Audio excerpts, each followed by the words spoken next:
As of now, Yes. Praise the how's your Lord. experience worshiping with God and literally part of this praise and worship and also in this perfect encounter with our global evangelist Apostle Jonathan through the years? So, kamusta naman po ang ating paglilingkod din?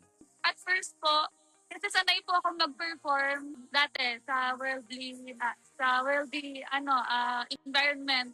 Pero yung kahapon po na experience ko, nasa large crowd, actually hindi ko sa tinignan na large crowd maraming tao.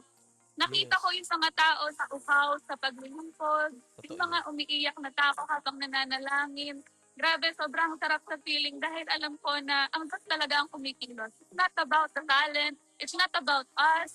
It's not about the Yes. operators, the musicians, the singers. It's all about God talaga. Amen. Yun lang yung nakikita ko habang ako umaawit. And then yung personal encounter ko sa mahal na apostol, grabe sobrang down to earth niya kasi Oo. even the smallest, even the staff, even yung mga kapatid lang, bagong kapatid, lalo na yung mga guests, super accommodating ng mahal na apostol. Kahit Amen. lumapit ka sa kanya, kahit ako nahihiya pa nga ako, pero sabi niya, "Do not be ashamed." Sabi niya, huwag kang mahiya sa akin. Lahat Wow. tayo ginagamit lang tayo ng Panginoon Amen. bilang kasangkapan upang tayo makapag-akay ng maraming kaluluwa. Kaya sabi niya, huwag kang mahiya. Lagi kasi sinasabi ko na, lagi ako nabaw sa kanya. Pero sabi niya, ang ating luluhuran ay ang ating Panginoon.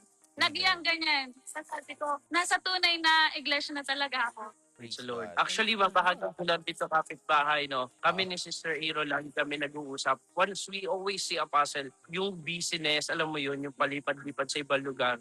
okay. Meron laging kabigatan sa amin kung paano kami makakatulong. Kasi we really know, kasi that type of yung Totoo yun. responsibility. Kasi kami, mayroon kami mga obligasyon din, may responsibility din kami sa Yeah. business. And doon nakakaramdam na kami ng pagod and burnout No? So kami nga, kaya sabi namin, ang plano namin, we just want to spend our time sa home free. Kung pwede lang, every Sunday, every Saturday, nasa home free kami. Yun yung Oo. pangarap namin But then pag nakikita namin siya, Puzzle, parang nandun yung pagnanasa namin na we want to do more, we want to help a Puzzle more. Hindi dun Amen. sa mga bagay na malalaking, kahit sa maliliit, Yeah.